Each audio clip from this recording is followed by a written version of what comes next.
lete v roku 1977 sa začala historická prieskumná misia.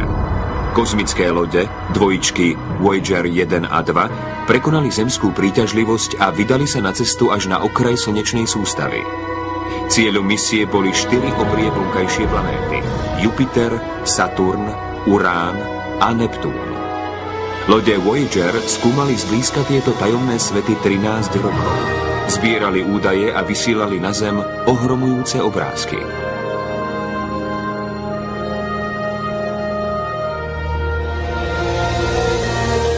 Medzi tisíckami zaznamenaných fotiek planét a mesiacov bola pravdepodobne najzaujímavejšia tá zo 14. februára 1990, keď Voyager 1 dosiahol okraj slnečnej sústavy a obrátil sa naspäť k Slnku. Kozmická loď zachytila svojimi objektívmi nevídané obrázky našej hviezdy so 6 obiehajúcimi planétami. Jedna z planét sa javila ako malá svetlá bodka obklopená lúčom slnečného jasu. Bola to Zem zo vzdialenosti takmer 7 miliárd kilometrov.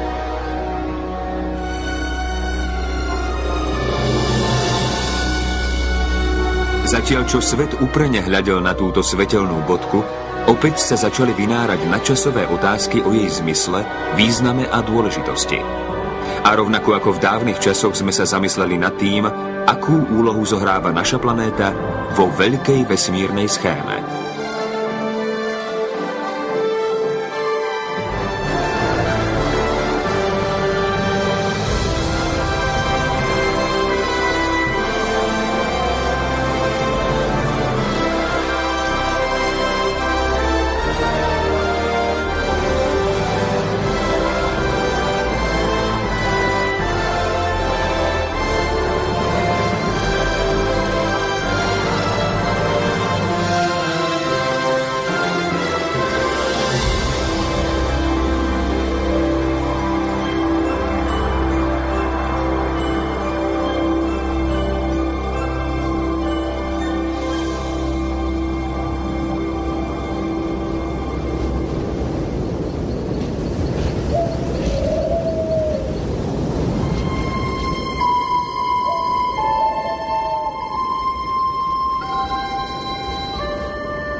Veda a filozofia sa zaoberajú tajomstvom významu Zeme vo vesmíre už viac ako 2000 rokov. Práce gréckych učencov Aristotela a Ptolemaja formovali prvotné pohľady.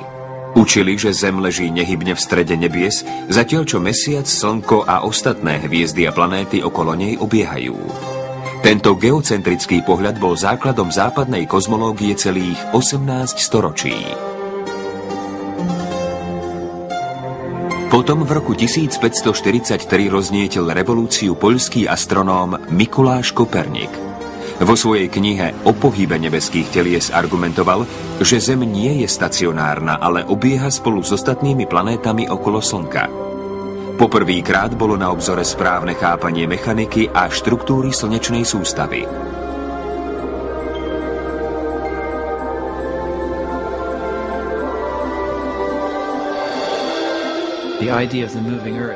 Myšlienka o pohybujúcej sa Zemi zdanlivo odporovala základnému princípu. Ale Koperník mal duševnú silu predstaviť si to, čo sa aj jemu samému zdalo absurdné. A tak premýšľal o nemožnom. Zem sa pohybuje. Ako náhle pripustil, že sa pohybuje Zem a nie Slnko, potom začala byť zmysluplná matematika tohto kozmického stroja. Toto bol kľúč, ktorý odomkol jedno z veľkých tajomstiev vesmíru.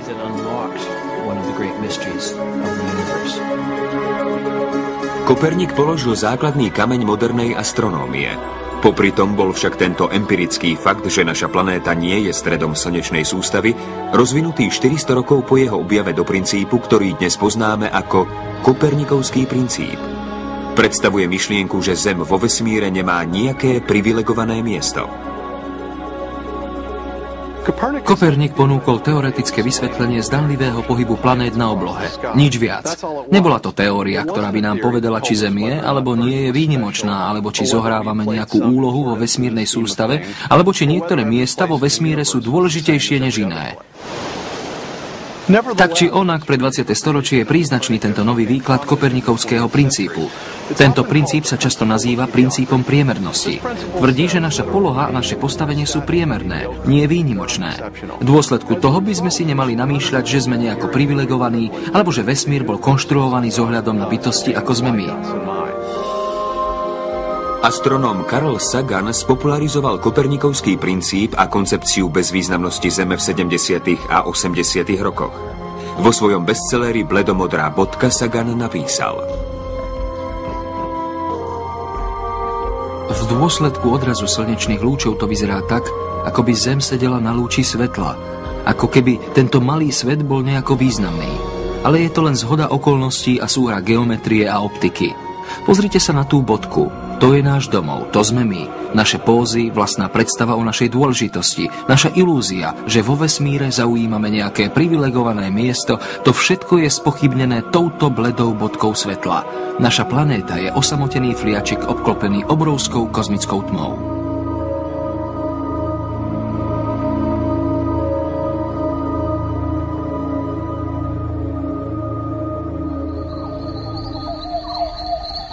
Jedným z dôvodov všeobecného prijatia kopernikovského princípu je objav, ktorý sa udial na tomto kopci týčiacom sa nad Los Angeles.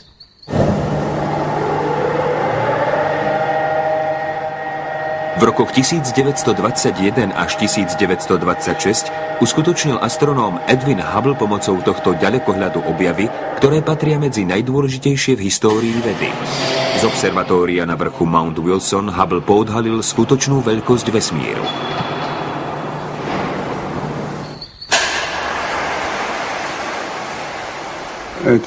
V čase, keď Hubble robil svoje pozorovania, mnohí astronómovia verili, že naša galaxia vytyčuje hranicu vesmíru, za ktorou už nič neexistuje. Edwin Hubble zmenil takéto chápanie vesmíru, keď pomocou najsilnejšieho ďalekohľadu tej doby fotografoval nezreteľné objekty v kozme. Hubble zistil, že tieto svetelné škvrny, o ktorých sa dlho súdilo, že sú to blízke oblaky plynov a prachu, sú v skutku jednotlivé galaxie, mnohé z nich rovnako veľké alebo väčšie ako naša Mliečna cesta. Dôsledkom jeho objavu bolo zistenie, že vesmír pozostáva z miliárd galaxií a každá obsahuje mnoho miliárd hviezd a planét. Množstvo objektov a variabilita, charakterizujúca vesmír, presiahli očakávania laikov i astronómov.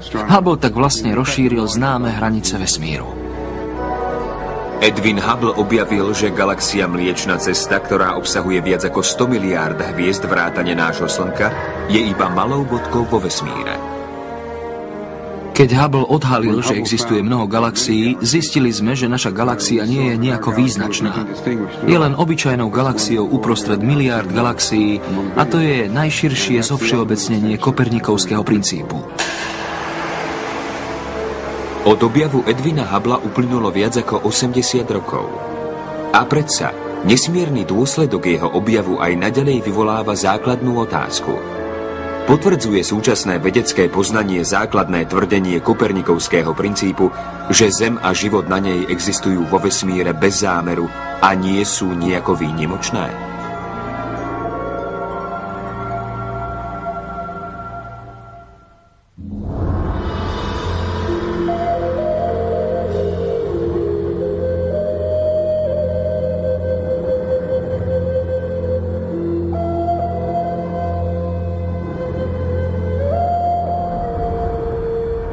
Dôsledkom kopernikovského princípu je viera, že v našej galaxii a v celom kozme existuje množstvo obývateľných planét a vyšších foriem života. A zda žiadna iná vedecká snaha nebola touto myšlienkou ovplyvnená viac ako výskumný program SETI. SETI, čo znamená hľadanie mimozemskej inteligencie, sa snaží nájsť mimozemšťanov, ktorí sú aspoň tak inteligentní, ako sme my.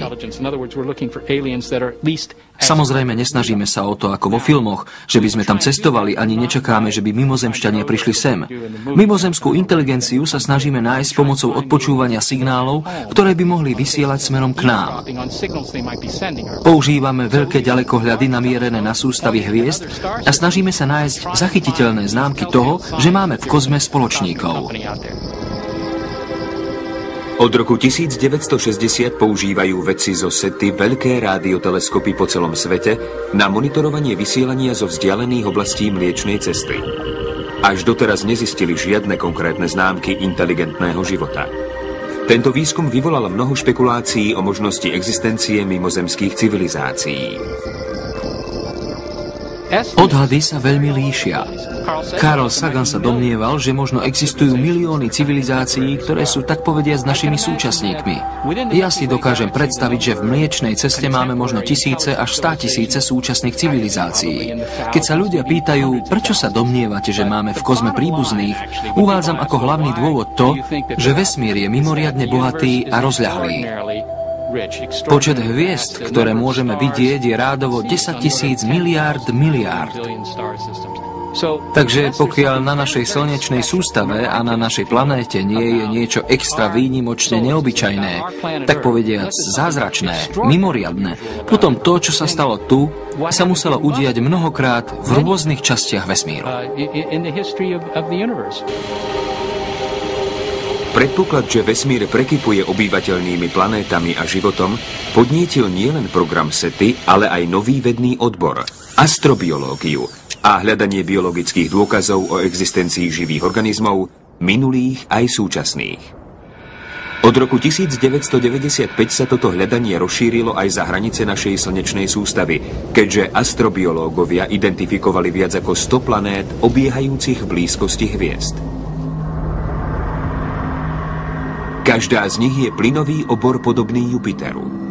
Zatiaľ čo len veľmi málo vedcov verí, že by v týchto neznámych svetoch mohol existovať čo i len jednoduchý život, objav týchto planét je dôležitým krokom pri hľadaní odpovede na otázku, ktorá bude formovať astronómiu v 21. storočí. Sú obyvateľné planéty vo vesmíre zriedkavé alebo bežné? Som astrobiológ a vo svojej práci som sa najviac venoval planétam mimo slnečnej sústavy. Jednoducho ma zaujímajú podmienky potrebné pre život, ktoré analyzujem. Potom skúmam, či existujú vo vesmíre miesta s podmienkami vhodnými pre život. Odpoveďou môže byť áno alebo nie. Bude zaujímavé dospieť k jednej z týchto odpovedí. Guillermo González pracuje vo výskume v astrobiologickom programe NASA. Jeho záujem o tento vedný odbor súvisí s tým, že ešte dávnejšie ho silne upútala vyhliadka na existenciu života mimo Zeme. Vyrástol som v 60. rokoch. Podobne ako mnoho ľudí mojej generácie som bol uchvátený misiami Apollo a pristátím na mesiaci, čo ma veľmi inšpirovalo. Aj kvôli tomu som sa začal zaujímať o astronómiu. Zo začiatku som veril, že musia existovať aj iné civilizácie a že v galaxii prekypuje život. A tak som zanietene podporoval výskum pre vyhľadávanie mimozemskej inteligencie. Moja viera nebola založená na nejakých reálnych, pevných vedeckých poznatkoch. Bol to len pocit, ktorý som mal. Veď galaxia je obrovský priestor. Po druhej strane mince som veľmi nerozmýšľal. Minca má dve strany. Na jednej strane tu máme to množstvo hviezd, čiže príležitostí, ale na druhej strane tu máme faktory. Na to, aby vznikla obyvateľná planéta v nejakom planetárnom systéme, je potrebné splniť veľké množstvo faktorov. Pre Gonzálesa a ostatných astrobiológov sa tieto faktory potrebné pre život na Zemi stali predmetom intenzívneho bádania. Rôznymi spôsobmi sme preukázali, že fyzikálne a chemické zákony, platné v laboratóriu a všade na Zemi, platia aj kdekoľvek v slnečnej sústave a kdekoľvek v galaxii a v mnohých prípadoch aj kdekoľvek v najvzdialenejších galaxiách, ktoré môžeme vidieť. Vo vesmíre naozaj existujú nemeniace sa fyzikálne zákony, ktoré sú platné pre celý vesmír. Nie sú obmedzené iba na určité miesto. Táto konzistentnosť fyzikálnych a chemických zákonov priviedla mnohých výskumníkov k záveru, že faktory potrebné pre existenciu vyšších foriem života na Zemi sú zároveň aj najlepšími parametrami použiteľnými pre hľadanie obývateľných planét kdekoľvek vo vesmíre. Seriózne diskusie o týchto faktoroch vždy začínajú tým istým nevyhnutným predpokladom – prítomnosťou vody. Začínať nasledovnými počiatočnými predpokladmi. Planéta suchozemského typu s vodou.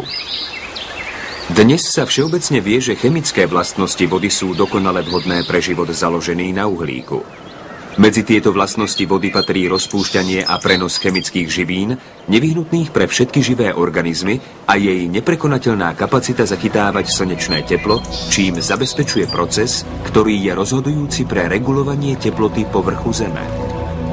V tekutom stave je voda výnimočnou látkou. Jej existencia je závislá na ďalšom faktore, ktorý je nevyhnutný pre vyššie formy života – vzdialenosť planéty od jej domovskej hviezdy.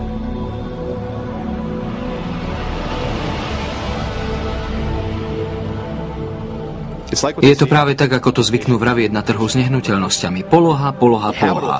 Obyvateľná planéta sa vyskytuje na mieste, ktoré nazývame zlaté pásmo.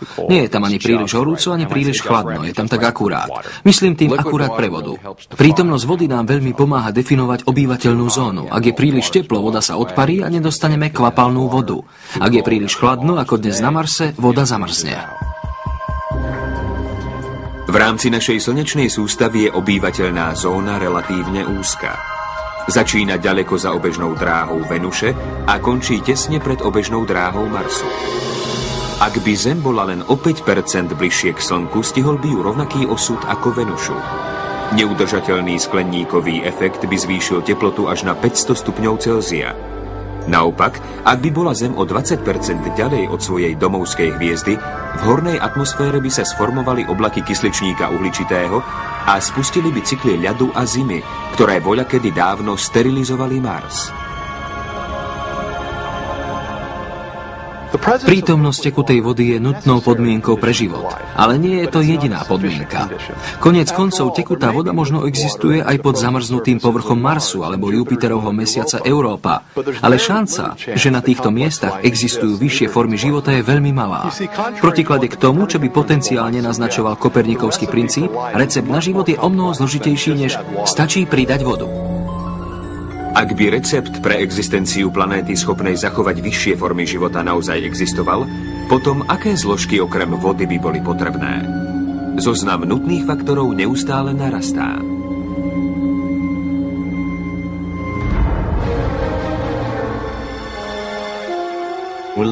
Žijeme na zemskej kôre, ktorá je tenká ako papier. Ak by kôra bola výrazne hrubšia, potom by nefungovala recyklácia pomocou tektoniky dosiek. Hrúbka zemskej kôry sa pohybuje od 6 do 50 kilometrov. Pozostáva z viac ako tucta tektonických platní, ktoré sa neustále navzájom pohybujú.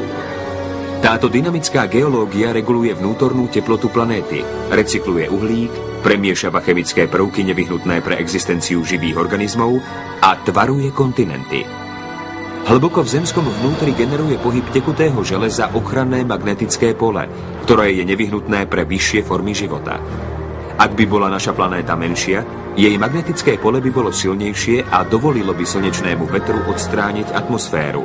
Následne by sa Zem pomaly premenila na mŕtvy nehostinný svet, podobný tomu na Marse.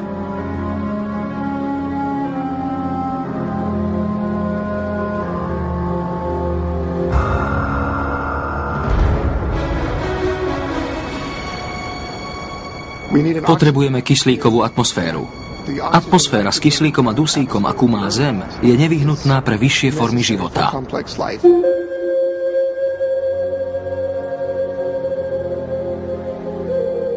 Pri pohľade z kozmu žiari zemská atmosféra ako úzka modrá svetelná stuha, ktorá má menej než 1% priemeru Zeme. Je zložená zo zmesi dusíka, kyslíka a kysličníka uhličitého. Vďaka svojmu zloženiu zaručuje mierne podnebie, ochranu pred slnečným žiarením a správnu kombináciu plynov potrebných pre tekutú vodu a vyššie formy života.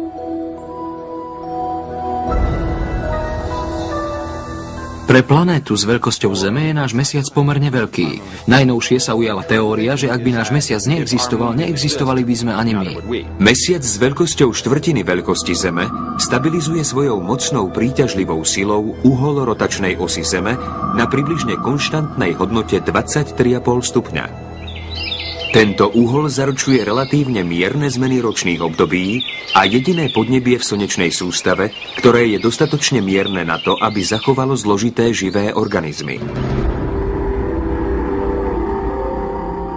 Ak by sme vo vesmíre objavili život, najmä vyššie či dokonca inteligentné formy života, bolo by to v blízkosti hviezdy, ktorá sa podobá na našu.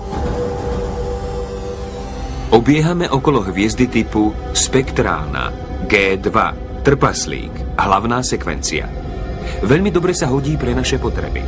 Ak by Slnko malo menej hmoty, čo je prípad 90% hviezd našej galaxie, potom by obývateľná zóna bola menšia. Ak by Zem zotrvala v tejto zóne, musela by byť bližšie k tejto hviezde. Tu by zvýšená príťažlivosť uzamkla rotáciu našej planéty do rotácie synchrónnej s jej obehom.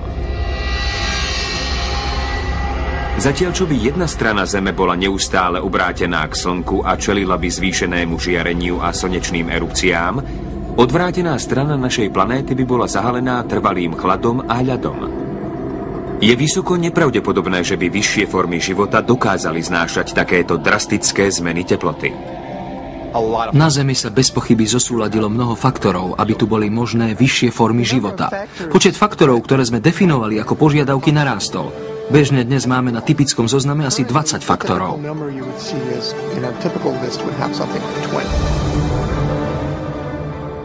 Vieme, že potrebujeme byť na správnom mieste v galaxii, byť vo vnútri obývateľnej zóny hviezdy, byť v planetárnej sústave, ktorá má obrie vonkajšie planéty, ktoré chránia vnútorné planéty od pričastých zrážok s objektmi. Potrebujeme obiehať tú správnu hviezdu, ktorá nie je ani prichladná, ani prihorúca. Byť na planéte, ktorá má mesiac, ktorý stabilizuje rotačnosť planéty, byť na planéte, ktorá je suchozemská, má kôru akurát takú hrubú, aby fungovala tektonika dosiek, ktorá je dostatočne horúca vo svojom vnútri, aby mohla generovať magnetické pole pomocou elektrických prúdov v tekutom jadre planéty, ktorá má atmosféru s dostatkom kyslíka, aby mohli vyššie organizmy prežiť, ktorá má dostatok vody a má kontinenty, ktoré umožnia rôznorodý život, ktorá má aktívnu biosféru, aby mohli bytosti ako my existovať. Ak chceme nájsť planétu obývateľnú rovnako ako Zem, čo je nevyhnutné pre vyššie formy života a civilizáciu s technológiou, potom musia byť všetky tieto faktory splnené naraz na jednom mieste v galaxii. V snahe odhadnúť, aká je pravdepodobnosť, že sa tieto faktory naplnia súčasne, niektorí výskumníci dospeli k rovniciam, kde pripísali konzervatívnu hodnotu 1 z 10 ku každému faktoru, ktorý sa považuje za nutný pre vyspelý život. Ak je treba mať na porúdzi každý element súčasne, potom musíte pravdepodobnosti vynásobiť. A tak na konci dostanete veľmi malú pravdepodobnosť. Máme 10% toho, 10% tamtoho, čo sa rýchlo násobí do stále menších čísel. Čísel ako 10 na mínus 15, čo je 1 lomeno milión miliárd. Toto číslo musíme prirovnať k 100 miliardám hviezd v galaxii. 100 miliárd je veľké číslo, ale milióntina z miliardtiny je po obrátení číslo oveľa väčšie. Tieto pravdepodobnosti hovoria sami za seba. Hovoria nám, že v galaxii sa to nemôže stať, alebo že je to veľmi vysoko nepravdepodobné. Dôkazy nás teda vedú týmto smerom. V galaxii existujú mnohé pravdepodobnostné zdroje, ale na druhej strane mince sa nachádzajú všetky tieto faktory, ktoré nutne musia byť vyladené, aby sme dostali planétu obývateľnú ako Zem. A to ma vedie k záverom, že skutočne sme v galaxii ojedinelí. Zdá sa, že túto hypotézu podporuje rastúci počet vedeckých dôkazov. Vyplýva pritom zo skutočnosti, že naša planéta je v galaxii jediná, niečo o jej významnosti? Nedávno o tejto otázke uvažoval astronóm Donald Brownlee v bestselleri Ojedinelá Zem. Prečo nie sú vyššie formy života vo vesmíre bežné? Všeobecná mienka je, že príroda chce vytvárať planéty podobné Zemi a že život na nich sa bude prirodzene evolučne vyvíjať až po niečo podobné nám. Je veľmi zriedkavé, aby planéta splnila také podmienky životného prostredia, ktoré by umožnili existenciu zložitých bytostí podobných ľuďom, existenciu rastlín a zvierat. A tak sme napísali knihu Ojedinelá Zem, aby sme poukázali na to, že Zem je veľmi špecifické miesto. Brownlee uvádza, že zatiaľ čo relatívne jednoduchý život vo forme mikroorganizmov by mohol prekvitať na planétach po celom vesmíre, planéty schopné zachovať vyššie formy života sú neobyčajne zriedkavé. Celý vesmír je pre život nesmierne nehostinný. Žiadne známe miesto vo vesmíre sa nedá porovnať so Zemou. Žijeme vo veľmi výnimočnom prostredí, ktoré poskytuje všetko, čo potrebujeme. Vzduch, potravu, stabilné podmienky. Zem je takmer ako obrovský organizmus, kde sú systémy v takej vzájomnej interakcii, že zvieratá vďaka tomu môžu prežiť. Skutočnou otázkou je, prečo sa toto všetko stalo. Je to vec šťastnej náhody, alebo nie? Keď sa pozriete na tisícky planét, iba veľmi malá časť z nich sa bude skutočne podobať na Zem.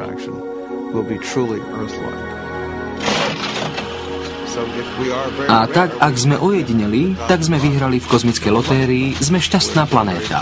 Žijeme na šťastnom mieste.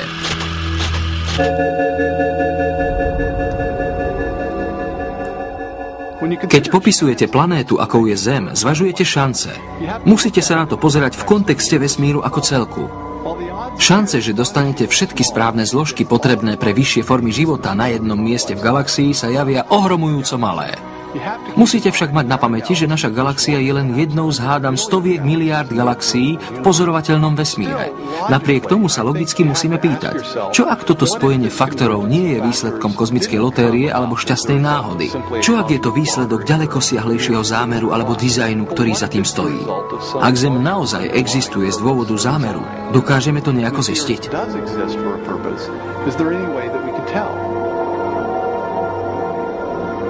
Bolo to 24. októbra 1995, keď zriedkavý prírodný úkaz neočakávane naštartoval jedinečné hľadanie odpovede na túto otázku.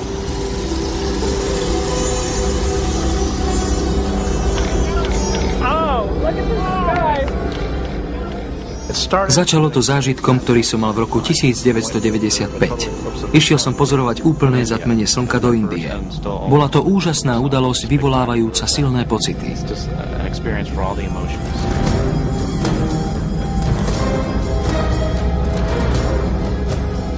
Ako astronómovia, ktorí tento jav dobre poznajú a dokážu ho predpovedať kdekoľvek na Zemi s presnosťou sekundy, tak aj miestni obyvatelia na tento ohromujúci úkaz reagujú úplne rovnako. Tou istou mierou údivu. Zatmenie na mňa urobilo naozaj veľký dojem. Počas 51 nezabudnutelných sekúnd Guillermo González a tisícky ďalších s úžasom hľadeli na tento zriedkavý astronomický jav. González o tejto tajúplnej nádhere, ktorú pozoroval na severoindickej oblohe a o faktoroch, ktoré to umožnili, neskôr povedal nasledovné. Podmienky potrebné na vznik úplného zatmenia Slnka sú svietiace teleso, v našom prípade Slnko, tieniace teleso, v našom prípade Mesiac a pozorovacia platforma, v našom prípade povrch Zeme. Pričom tieto musia ležať na jednej priamke v priestore. Zdanlivá veľkosť Mesiaca na oblohe musí byť takmer úplne rovnaká ako zdanlivá veľkosť Slnka. Obe telesá majú asi 0,5 stupňa oblúkovej miery. Slnko je 400 krát väčšie ako Mesiac, ale je 400 krát viac vzdialené. Takže tu máme túto zhodu okolností, o ktorej ľudia vedia už storočia. Keď González skúmal tento neobvyklý zákryt Slnka, Mesiaca a Zeme, uvedomil si, aké dôležité sú tieto nebeské telesá pre existenciu vyšších foriem života na našej planéte. Napríklad účinok príťažlivej sily Mesiaca na Zem je dostatočne silný na to, aby reguloval podnebie na Zemi pomocou stabilizovania náklonu Zeme. Tiež takto pomáha cirkulácii studenej a teplej vody v oceánoch. Pritom vzdialenosť našej planéty od Slnka umožňuje prítomnosť tekutej vody a atmosféry bohatej na kyslík. Musíte mať správnu vzdialenosť domovskej planéty, pozorovateľa od hosťovskej hviezdy. A musíte mať veľký mesiac. A tak je tu silná zhoda medzi podmienkami nutnými na vznik zatmenia a podmienkami nutnými pre obyvateľnosť, čo znamená planétu, ktorá dokáže zachovať život. V roku 1999 González popísal tento vzťah medzi naším prežitím a našou schopnosťou pozorovať zatmenia Slnka v časopise Astronómia a geofyzika. Jeho myšlienky upútali filozofa J.A. Richardsa. Vo svojom výskume som sa zameral na kozmológiu a obzvlášť na uplatnenie teórie pravdepodobnosti vo vzťahu k presnému nastaveniu fyzikálnych zákonov. Mal som silný dojem, že tieto dôkazy poukazovali na existenciu širšieho zámeru vo vesmíre. Mal som rovnaký pocit ako González, že dokonalé zatmenia Slnka boli len akousi čerešničkou na torte. Bola to prvá ukážka celého radu dôkazov, ktoré poskytujú základ pre posúdenie, či vesmír je výsledok zámeru a dizajnu. V lete roku 1999 González a Richards spustili spoločný výskumný program. Začali študovať charakteristiky zatmení Slnka, ktoré sú mimo vedeckej komunity málo známe. Pozorovanie týchto očarujúcich udalostí je nielen ohromujúce, ale aj otvára dvere k fyzike a chémii celého vesmíru.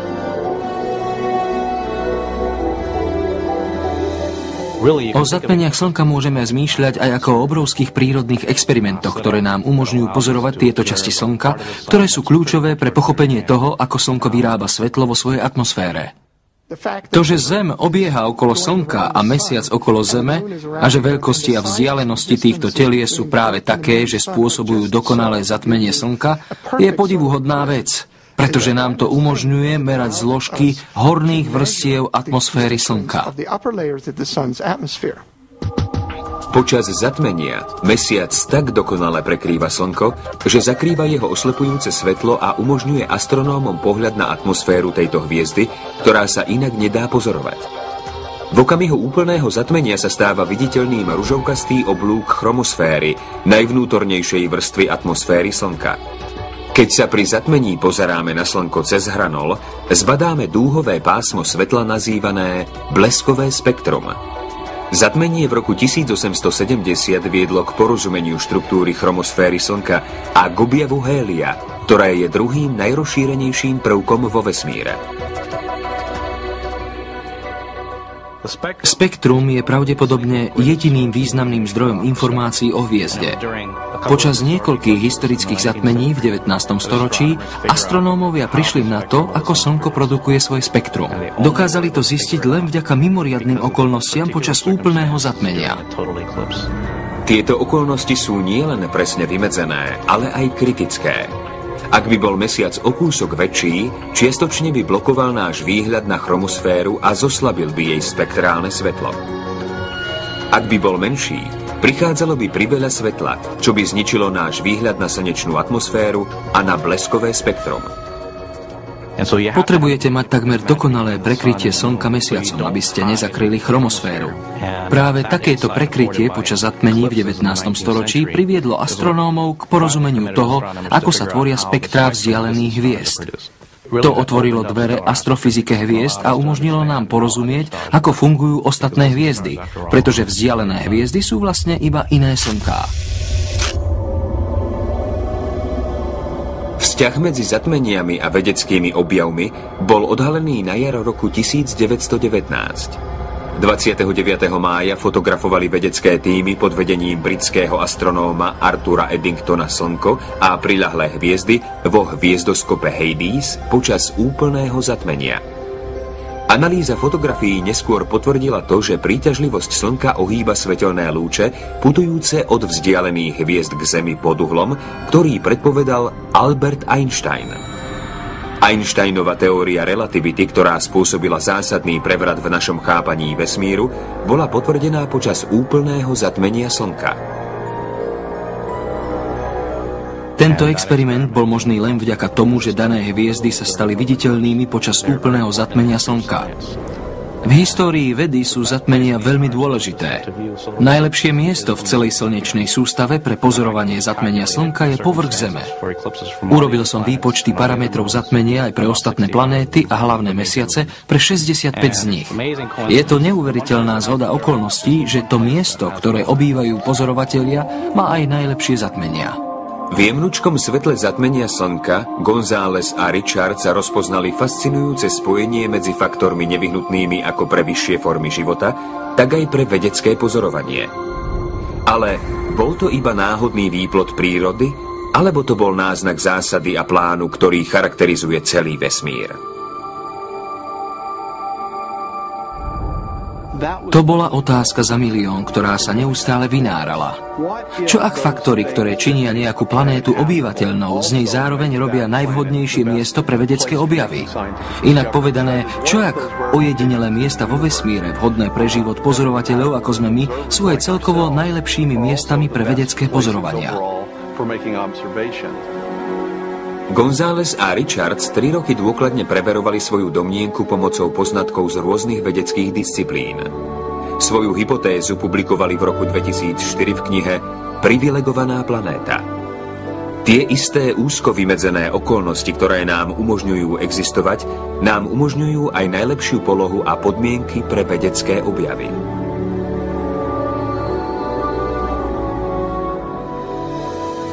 V knihe uvádzame viac ako tucet príkladov tejto korelácie medzi existenciou života a objavom.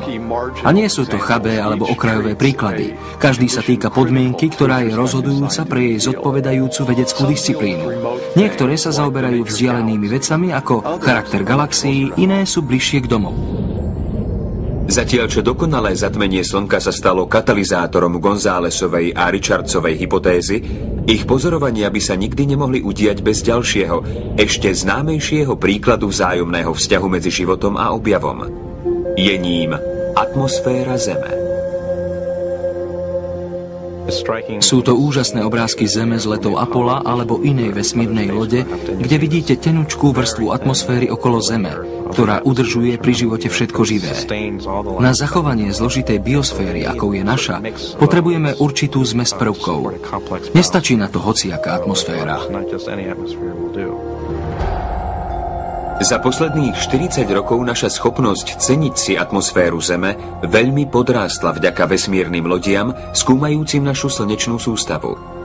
Tieto potvrdili, že v rámci slnečnej rodiny viac ako 70 planét a mesiacov je Zem jednou zo 7 telies, ktoré sú obalené hustou oblohou plynu. Ale z týchto 7 telies iba atmosféra Zeme dokáže zachovať vyššie formy života.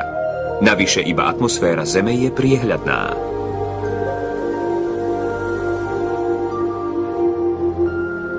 Je to atmosféra pozostávajúca prevažne z kyslíka a dusíka s troškou kysličníka uhličitého a s malým množstvom ostatných zlúčenín uhlíka, vďaka čomu je priehľadná. Ak by sme mali v atmosfére viac uhlíka, vyskytli by sa v nej hmly, presnejšie organické hmly, aké vidíme napríklad na veľkom mesiaci Titan. Závoj hustého plynu pokrývajúci Saturnov najväčší mesiac sa podobá atmosfére, ktorá obklopuje Neptún, Urán, Saturn, Jupiter a kotol skleníkového efektu Venuše. Ani jeden z týchto cudzích svetov nepozná hviezdy a ani neponúka jasný výhľad na Slnko. Samozrejme, ak by ste sa zrazu ocitli na Titane alebo Venuši alebo inej z menovaných obrých plynových planét, potom by jasný výhľad na vesmír nebol tým ozajstným problémom. To preto, že by ste boli mŕtvi. A o to presne ide. Ak máme pravdu a ak sa podmienky pre obyvateľnosť a pre vedecké objavy vyskytujú na tom istom mieste, potom vždy musí ísť o podmienky rovnaké, ako máme na Zemi. A atmosféru, ktorá zachová život. Napríklad ako ten náš. Klady takejto atmosféry prechádzajú neprestajnou skúškou. Zem je počas svojho putovania priestorom bombardovaná žiarením z vesmíru. Túto radiáciu vyžaruje Slnko a ostatné nebeské objekty ako supernovy a vzdialené galaxie.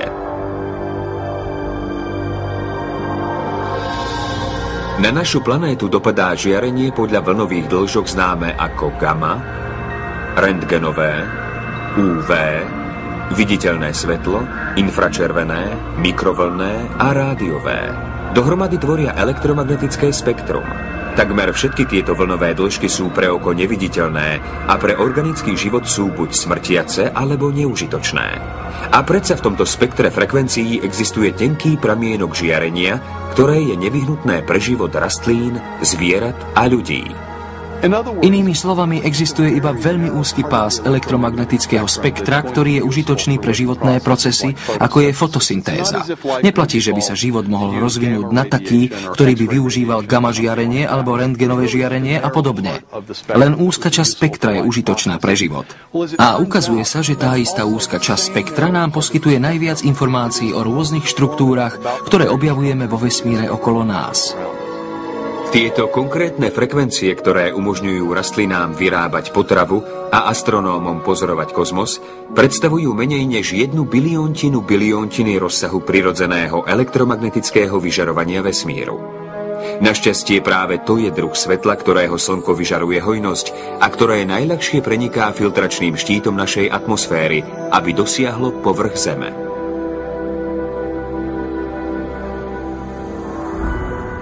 Je to pozoruhodná zhoda okolností, že práve ten druh atmosféry, ktorý je nevyhnutný pre vyššie formy života, ako sme my, nebráni týmto bytostiam v pozorovaní vzdialeného vesmíru. Je to prekvapenie. Je to niečo, čo by ste jednoducho neočakávali ako výsledok obyčajnej náhody. Prečo by mal vesmír byť taký, že tie miesta, ktoré sú najobývateľnejšie, ponúkajú aj najlepšie podmienky pre vedecké objavy?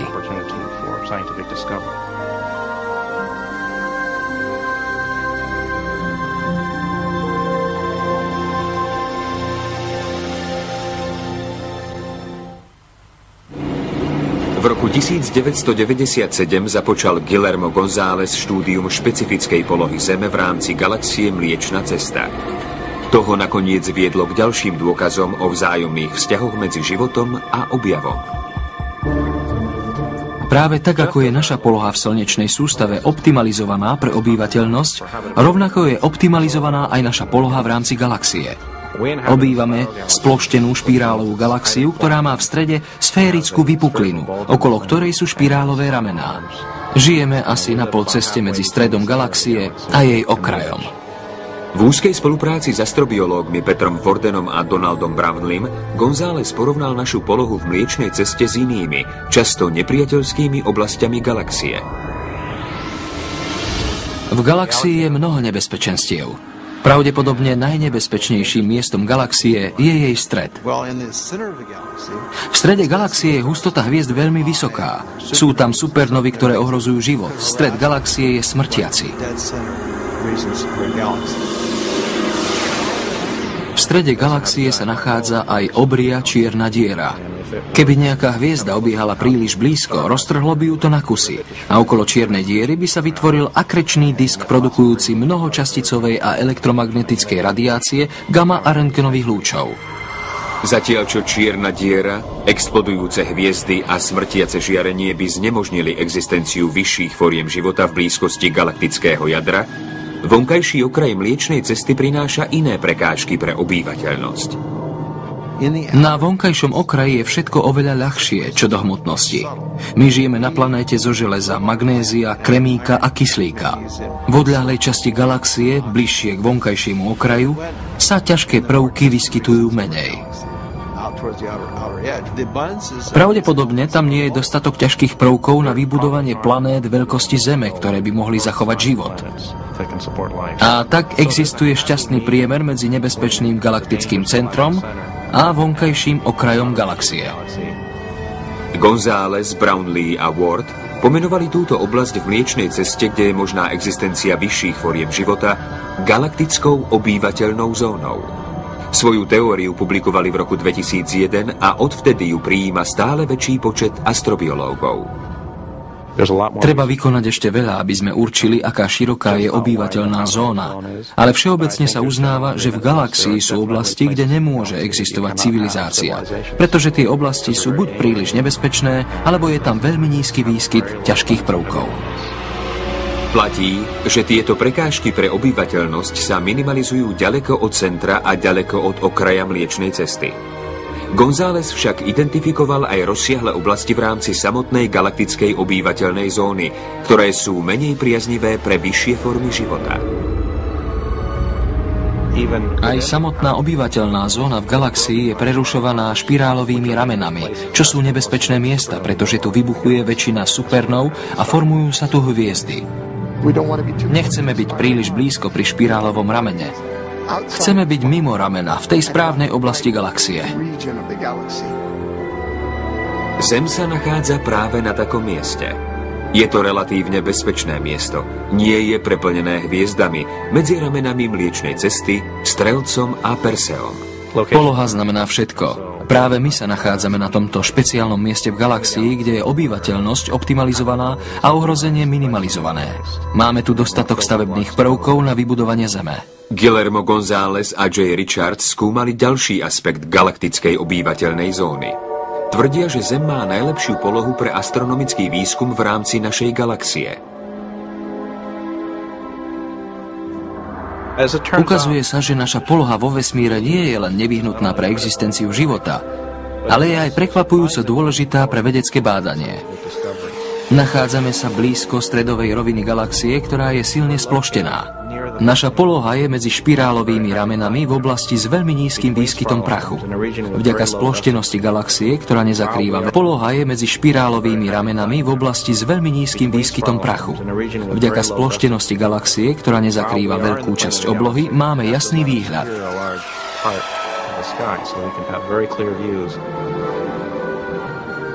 Táto takmer ideálna pozorovateľňa umožňuje astronómom už vyše 100 rokov študovať štruktúru Mliečnej cesty. Napríklad, keď počas jasnej noci pozorujeme súhvezdie Strelca, vidíme, že hviezdy v našej galaxii nie sú na oblohe rozmiestnené rovnomerne.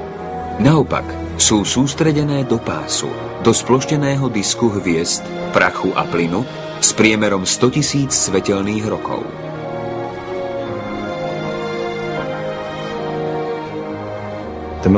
Pás Mliečnej cesty na nočnej oblohe.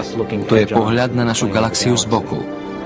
Ak by sme žili v strede galaxie, všetko by bolo sféricky rozložené a bolo by veľmi ťažké rozlíšiť, čo je vnútri galaxie a čo mimo nej. Je tam aj oveľa viac prachu a mali by sme podstatne horší výhľad na vzdialený vesmír. Získaný obraz by bol oveľa viac kreslený.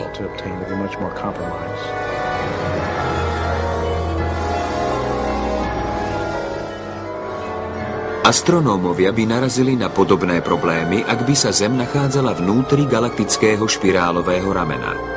Hustejšie mraky prachu a plyn osvetlených hviezdami by tu sťažili stanovenie tvaru Mliečnej cesty alebo určovanie, či pozorované hviezdy sú z našej galaxie alebo z okolitého vesmíru.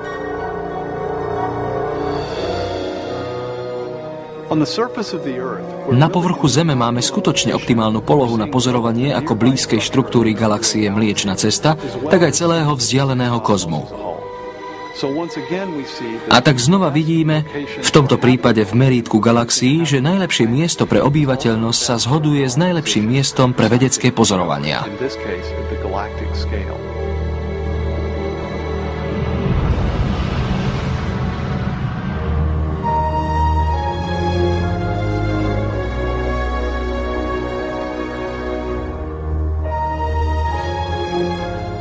Už dlhé storočia je istým druhom záhady fakt, že dokážeme objavovať fungovanie vesmíru. Prečo by mali byť bytosti ako my schopné objaviť práve takýto vesmír? A čo naše zmýšľanie o vesmíre? Prečo by malo zodpovedať realite vesmíru? Naša schopnosť poznávať vesmír a pochopiť ho je základnou súčasťou toho, čo vesmír poháňa. To, že sme súčasťou vesmíru, nie je náhoda, alebo bezvýznamný vedlejší produkt, ale je to súčasť veľkej sústavy kozmických vecí. Vôbec netuším, ako toto prepojenie funguje ani prečo existuje, ale žasnem nad tým, že dokážeme vesmíru porozumieť až do takej veľkej hĺbky a v drobných detailoch. Znamenitý pokrok modernej astronómie a fyziky je výsledkom toho, že vesmír je prístupný ľudskému oku a ľudskej mysli.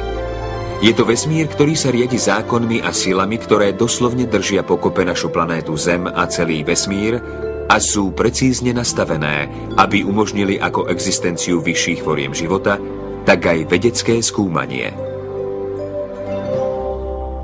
Ak by neexistovalo niečo ako príťažlivosť, ktorá drží hmotu pokope, nemohli by existovať planéty, hviezdy, nemohli by existovať žiadne zložité organizmy. Ak by neexistovala silná jadrová sila, nič by nedržalo pokope protóny a neutróny v jadre. Neexistovali by atómy, neexistovala by chémia. Elektromagnetická sila, nemali by sme väzby medzi chemikáliami, nemali by sme svetlo. Zoznam sa nekončí. Všetky tieto základné princípy musia existovať spolu, aby mohol prísť život. Ak by sme vymazali čo i len jeden z týchto princípov či zákonov, život nebude existovať. V období posledných 40 rokov vedci určili relatívnu intenzitu každého z týchto primárnych zákonov a síl. Tieto intenzity sú tak dokonale vyvážené, že sa často opisujú ako jemne vyladené.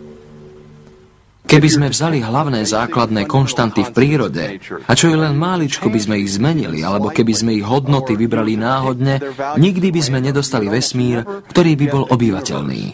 Inak povedané, ak by sa hodnoty týchto základných konštant, čo i len máličko zmenili, ak by boli trochu silnejšie či slabšie, než aké skutočne máme vo vesmíre, nemali by sme galaxie, nemali by sme planéty, nemali by sme zložité biologické organizmy.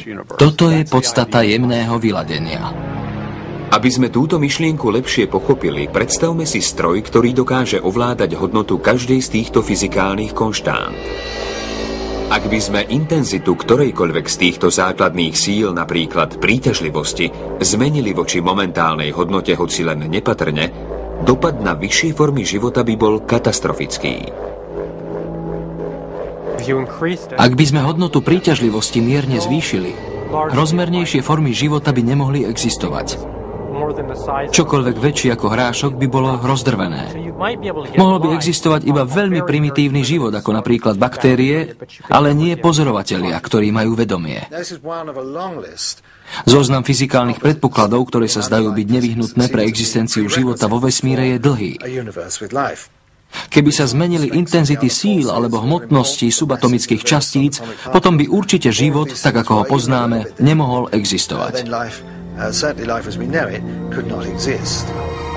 Tieto sily a konštanty sú ďalším príkladom vzájomného vzťahu medzi životom a objavovaním, pretože sú nielen precízne vyladené pre našu existenciu, ale je aj možné porozumieť im. Je pozoruhodné, ako dobre zákony fungujú a aké sú jednoduché. Ich jednoduchosť vedie k ich objaviteľnosti. Albert Einstein napísal: Hlboko verím v to, že vesmírne zákony budú krásne a jednoduché. Už 400 rokov vedci objavujú elegantnú jednoduchosť matematických rovníc, ktoré odkrývajú a vyjadrujú zákony kozmu. Hovorí sa, že mnoho z najdôležitejších teórií v teoretickej fyzike sa dá zapísať na jeden hárok papiera. Toto by sme mali považovať za prekvapujúce, totiž, že jednoduchý vzorec alebo rovnica môže mať taký ďalekosiahly dopad a použitie vo veľmi zložitom a veľmi veľkom vesmíre. Máme tu vesmír, ktorý je nielen precízne vyladený na to, aby mohol existovať život, ale má aj nádhernú a elegantnú matematickú štruktúru, a síce takú, ktorú dokážeme odhaliť.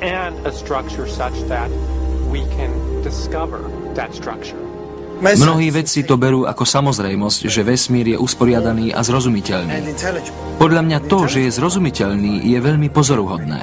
Jedna vec je prijať, že vesmír je usporiadaný, ale iné je, že je usporiadaný tak, že ľudské bytosti ho dokážu pochopiť. To je neobyčajné. A tak prirodzene vyvstáva otázka, ako to dokážeme vysvetliť.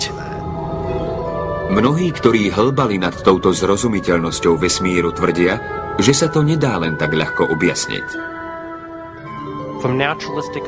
Vychádzajú z naturalistických predpokladov, nemáme dôvod očakávať, že vesmír bude zrozumiteľný ľudskému mysleniu. Veď podľa štandardného naturalistického podania sa ľudský intelekt vyvinul na to, aby bol schopný uloviť korisť, poradiť si v každodennom živote a zvábiť partnerku. Aby sme vo svete prežili, máme určité zručnosti. Napríklad dokážeme preskočiť potok, chytiť padajúce jablko a tak ďalej. Ale prečo máme aj schopnosť rozpoznať, čo sa deje v atómoch alebo vnútri čiernej diery? Toto je úplne mimo sféru každodenných skúseností. Tieto veci vôbec nie sú potrebné pre darwinistické prežitie. Objaviteľnosť vesmíru je niečo, čo sme nepotrebovali pre svoju existenciu. Je to niečo navyše. Zdá sa, že nech už je zdrojom vesmíru čokoľvek, malo to v úmysle, aby vesmír obsahoval pozorovateľov, ktorí dokážu objavovať. Pozorovateľov umiestňujeme na najlepšie miesto pre pozorovanie. Deje sa tak vtedy, ak veci robíte rozumne. Charakter našej planéty a jej atmosféry jej poloha v slnečnej sústave, druh slnečnej sústavy, typ našej hviezdy, poloha v rámci galaxie sú optimálne pre rôznorodé a rozsiahle vedecké objavovanie. Ukazuje sa, že tie isté podmienky sú aj najdôležitejšími podmienkami pre obyvateľnosť planéty, ak má byť spôsobilá pre bytosti ako sme my, a bez akej nemôžeme prežiť. Toto je presne ten vzor, ktorý naznačuje konšpiráciu a nie obyčajnú zhodu okolností. Na vesmíre je niečo, čo sa nedá vysvetliť iba neosobnými silami prírody a vzájomnými zrážkami atómov. Ak to chceme objasniť, tak musíme siahnuť po niečom, čo je nad rámec vesmíru. Takýto prístup stál pri základoch. Pri hľadaní elegantnejšieho opisu slnečnej sústavy bol Koperník motivovaný svojou túžbou pochopiť to, čo nazval mechanizmom vesmíru, ktorý pre nás vypracoval zvrchovane dobrý a poriadku milovný stvoriteľ. Systém, ktorý pre nás zostavil najlepší a najsystematickejší umelec, aký kedy existoval.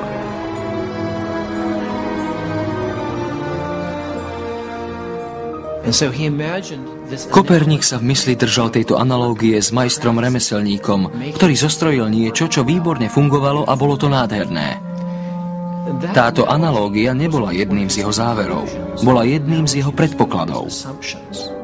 Zakladatelia modernej vedy ako Koperník, Kepler, Galileo a Newton verili, že vesmír je produktom mysle a že je zrozumiteľný bytostiam, akými sme my, pretože vesmír samotný je produktom inteligentnej bytosti. Poháňala ich predstava, že vlastne ide o teologické pátranie s cieľom odhaliť vo fungovaní sveta Božie osobné dielo, Boží výtvor. Aká úžasná myšlienka, že dokážeme úchytkom zazrieť Božiu myseľ, že vlastne dokážeme prísť na to, ako Boh vesmír poskladal. V prírode existuje skrytý podtext, ktorý sa dá odhaliť vedou. Hoci väčšina vedcov už viac nerozmýšľa v takýchto vyslovene teologických termínoch, najnovšie svedectvo dôkazov možno opäť poukazuje na Zem, ktorá sa veľmi líši od súčasnej predstavy bledomodrej bodky, stratenej v oceáne vesmíru.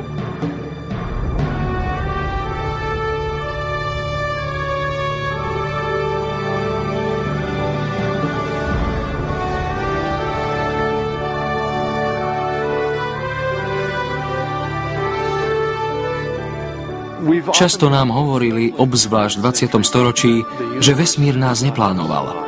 Počúvali sme, že existujeme vo veľmi rozsiahlom vesmíre a že tento nebol navrhnutý pre bytosti ako sme my.